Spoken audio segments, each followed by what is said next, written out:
Well, here we are back from Thanksgiving break and at the beginning of December, and pretty soon our classrooms are going to start feeling like a shaken snow globe. Kids are excited, they're wiggly, routines start to derail, and there you are standing at the center of the snow globe with this stuck-on smile while trying to balance report cards and lessons and crafts and pajama days and book fairs and daily dismissal changes and a mountain of behaviors, right? So today I'm going to be sharing some of my favorite December sanity-saving ideas that I've used over the years to make sure I'm getting some teaching in while also making December an enjoyable time for both myself and my students. Hey friends, welcome to Enjoy Teaching Again, the podcast for teachers who love the work but need a little spark to bring the joy back. I'm your host, Elizabeth Peterson, classroom teacher, arts integration specialist, and passionate educator of over 25 years. If you're overwhelmed by behaviors, disengaged students, and long, exhausting days, you are not alone. But together, we can turn things around and you can teach with confidence and purpose again. So locate that cold coffee of yours, find your favorite pen, I know you have one, and let's dive in. It's time to get inspired and enjoy teaching again. December student behavior is, well, it's like a whole thing, isn't it? The energy can be off, the routines are starting to slip, and some days it feels like you're just trying to survive until break. And while we want to make December something that our students can enjoy, it should be something that we enjoy as well. You see, I truly believe that teachers should be able to get themselves inspired. And that's why I have actually opened my vault of teacher-centered workshops for the month of December. Inside, you'll find short, on-demand workshop sessions on things like understanding student behavior through a creative lens, strategies on how to build relationships with your students and have your students build relationships with each other, and creative self-care strategies that help you to stay grounded when you need it the most. Each workshop is just about 2 hours or less. It comes with resources, a workbook to follow, and of course, PD certificates for the time that you put in. You can take these anytime, anywhere, and on your terms. So go check them out. You will be equipped with some really great creative strategies that are actually aligned with how you teach. But the vault closes at the end of December, so make sure you go check them out at theinspiredclassroom.com/PD. All right, so let's jump in. Number 1 is to embrace the movie.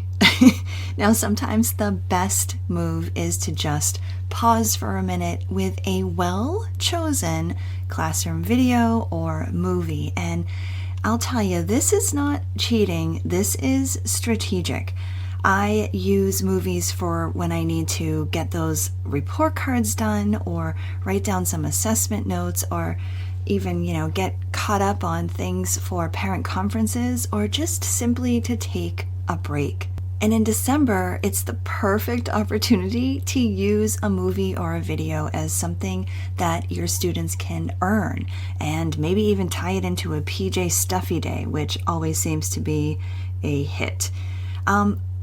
Sometimes you can even do this as a surprise some afternoon.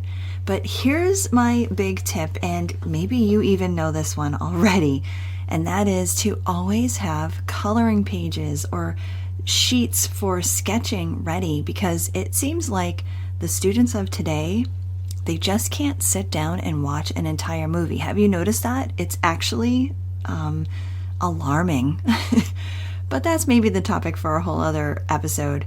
But always have some kind of coloring pages or blank papers ready just in case students need a little extra to do while they're watching the movie. And I'll tell you, there have been also other times when I've actually put a movie on and told the students that no, they just need to sit, be with their classmates, and watch the movie, get into the story. So decide what you want to take, what angle you want to take on that one.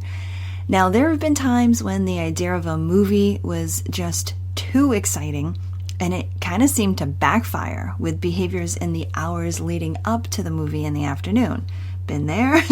So if you need a little behavior incentive, here's something to try that has worked for me in the past, and that is to write the word movie in big letters on the board.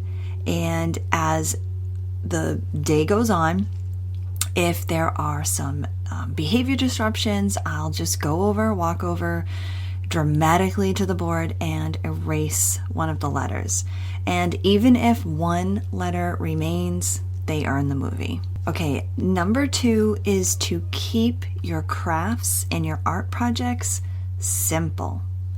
Chances are you're going to want to give your students opportunities to have some creative holiday fun during the month of December, but I want to encourage you to keep things really simple. Look for simple crafts or art projects that your students can truly do independently and don't require that one-to-one teacher support. I've done my share of crafts where I end up creating 25 crafts because I find myself helping every single kid. So if you want to avoid that, definitely plan ahead and choose something that students can do completely on their own. Or you can even train up a couple of students to be helpers. I feel like every class I've ever had has at least 2 to 3 students who just love being a helper. So what are some simple ideas? Well, paper snowflakes is always fun. Maybe some simple origami. I actually have an instructional video of simple Christmas origami ideas on my YouTube channel, and I'll link that up in the show notes. I've had so much success with these with students as young as 3rd grade. 3rd grade seems to be a good year to introduce some simple origami. And don't discount the idea of free form creation time. Some of my most successful crafting or project time for December has been when I lay out a bin of random materials. And I know so many teachers have these, I bet you do too, a random bin of materials, and ask students to just have at it. They could be filled with things like felt pieces, pipe cleaners, stickers, yarn, let me say that right, yarn, popsicle sticks, cardstock, cotton balls. Kids of all ages just love to create. And some kids will dive right in, and others will look lost for a little bit, but that's all okay. Eventually they'll get something, and even if they're not super thrilled with the outcome, make sure that you're pointing out the idea of the process that they took to just come up with some interesting, creative, and unique ideas. Another simple creation idea is directed draws. I love a good directed draw. This could be a holiday themed one or even a content based one. I've done directed draws of George Washington, the water cycle, but here's a little tip that I love to use when I'm doing a directed draw. I actually play it at 0.75 speed. You can go ahead and change that in the settings. And depending on your student's age level, you can just tell them that you're not going to pause it. That's what I do. I just put it at 0.75 speed and I tell them I'm not pausing this. You just have to keep up. And it keeps them quiet and focused, and behind the scenes it allows me to do a couple of extra little things around my desk if I need to. And of course, there are always students who feel like their drawing just isn't good as they're going through it. But this is such a great way to talk about a couple of things. You can talk about how everybody's drawing should indeed be different, even though we're all doing essentially the same thing that's on the screen. And I always rave about their drawings as I walk around and check on them. It's really quite amazing how each student's drawing always comes out so unique and adorable. And this is also a lesson in seeing things through to the end. As students start to draw, some of them are not going to be able to understand or see how this is going to turn into something that is actually really pretty good. It's a process, right? And so using a directed draw to kind of help them to understand that you've got to see this through, and at the end, when you're done, you're going to come out with something really, really great. Okay, so that was a lot for the second idea, but the important thing is to remember that creativity doesn't have to be complicated to be meaningful. You don't have to send your students home with huge, perfectly made crafts every week in December. Just keep things simple and enjoy the time with your kids. All right, idea number 3 is to celebrate a special holiday. Okay, so here's where, if you haven't learned this about me yet, you're about to. In December, I love celebrating a very special holiday, and that is Beethoven's birthday. I use Beethoven's birthday every December as just a creative springboard for my students. Maybe we'll do a classroom concert some years. I usually have students create birthday cards for him, or we do some music-inspired writing. I've been celebrating Beethoven's birthday literally since my very first year of teaching in 1999 because he's such a special part of my family's traditions. And his birthday is on December 16th, and there are so many ideas that you can use on and around that date. In fact, I have an entire resource inside of my shop at theinspiredclassroom.com/shop that has so many different ways that you can celebrate Beethoven's birthday. All right, so start with listening to his music. First day of December in school, I have the students come in and we are listening to Beethoven's music.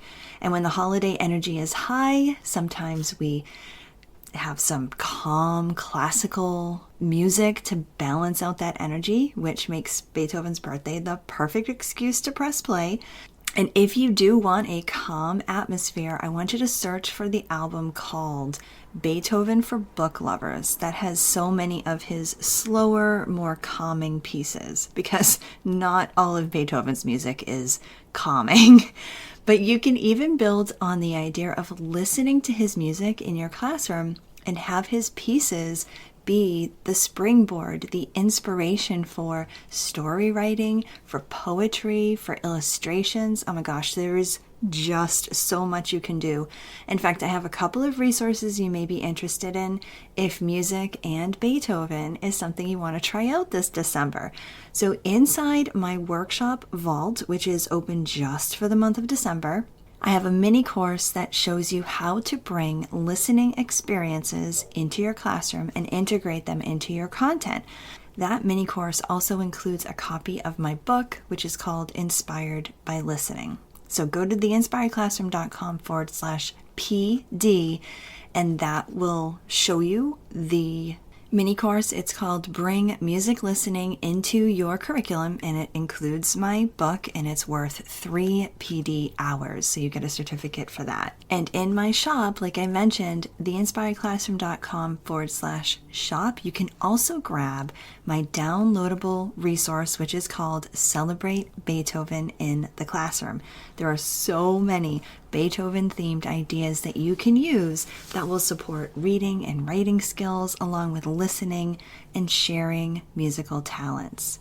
Chances are some of your students already know the name Beethoven. They are already familiar with him from their music classes, and some students that you have will have had, piano lessons or some kind of lessons where they've learned one of his themes on their instrument. Beethoven is just such a great unifying musician because he's so well known and so much of his music is so well loved.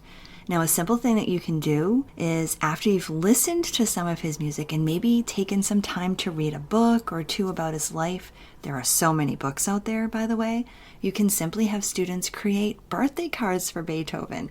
It's such a simple project that your students can do, and I've been doing that year after year since I first started teaching, and my students love doing it.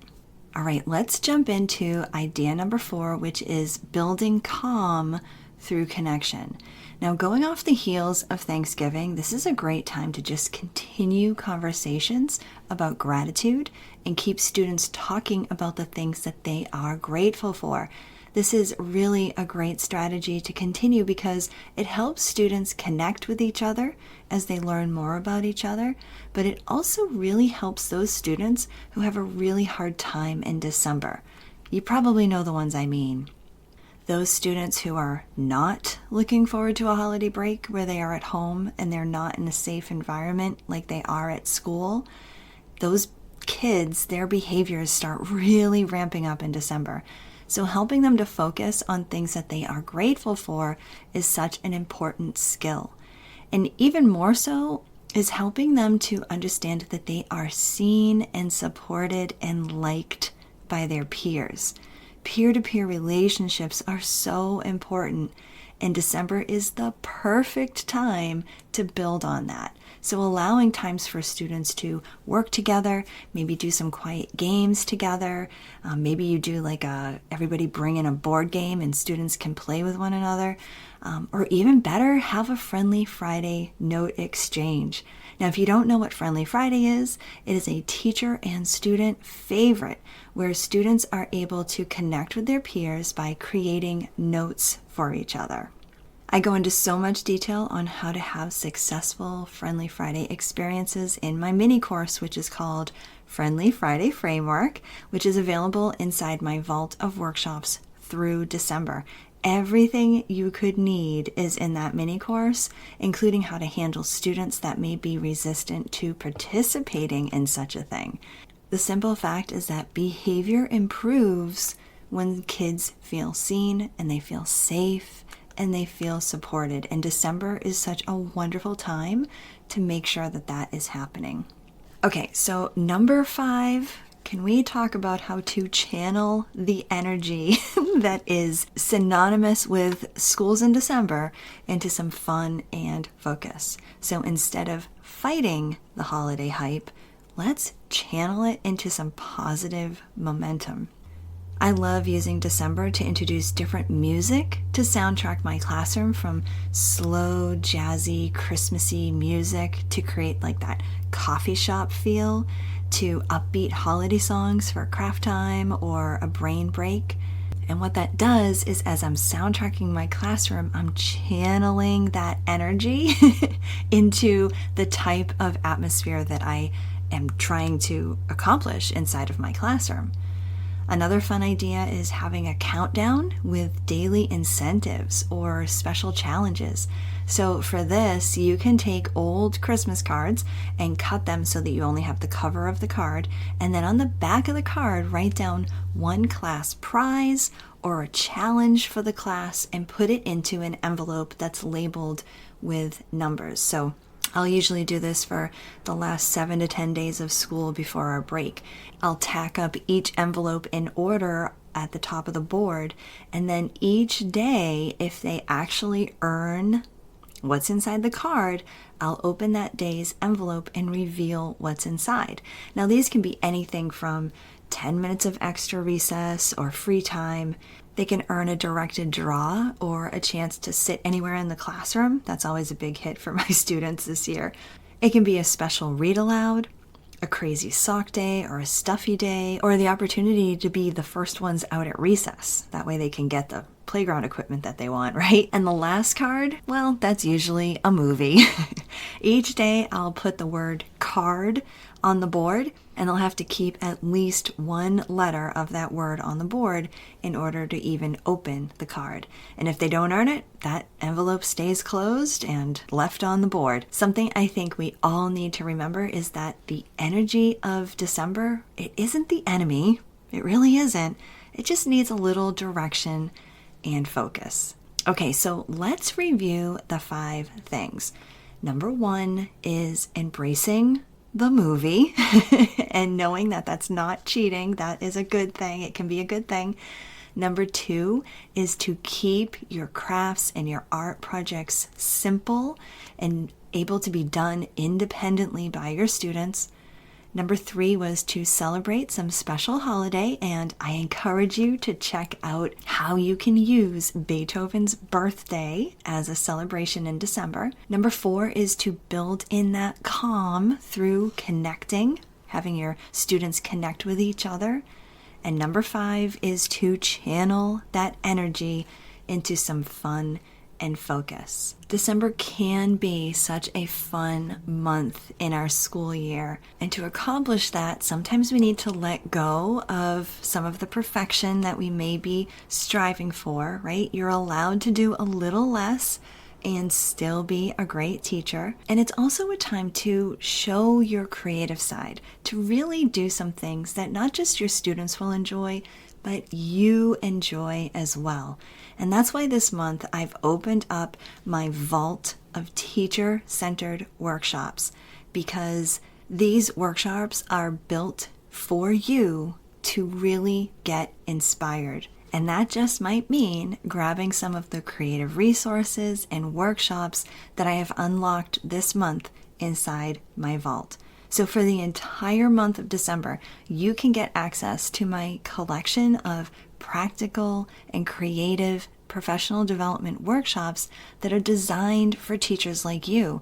These workshops are all relatively short. Most are under 2 hours. They're easy to watch. They're packed with resources and ideas and activities, and you get PD certificates for each of them as well. There are workshops to help you with student behavior, to build relationships.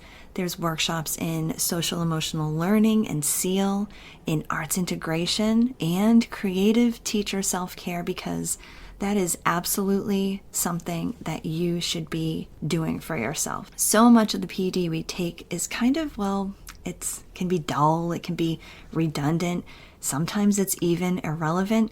So if you're looking for some professional development that will inspire you, will give you that spark back, you need to check out this vault of teacher-centered workshops. So go ahead and head over to theinspiredclassroom.com/PD to see all the workshops that are inside the vault. And as a thank you for being a podcast listener, you can use the code DEC10 to save 10% on everything. But the vault is going to close at the end of December. So once it's shut, I'm really not sure when I'm going to be unlocking it again. So go to theinspiredclassroom.com/PD and see what's inside that will inspire you this December. I hope you have a wonderful start to your month and a wonderful time with your students. I hope this episode inspired you, encouraged you, or gave you a fresh idea to try. And if so, I would love for you to take a screenshot and text it to one of your teaching buddies. I'm so grateful that you landed here with me today, and it would mean the world to me if you would leave me a review over on Apple Podcast. Thanks so much for being here, and I'll catch you on the next episode. This is Elizabeth Peterson reminding you to get inspired so you can be inspiring to your students and enjoy teaching again.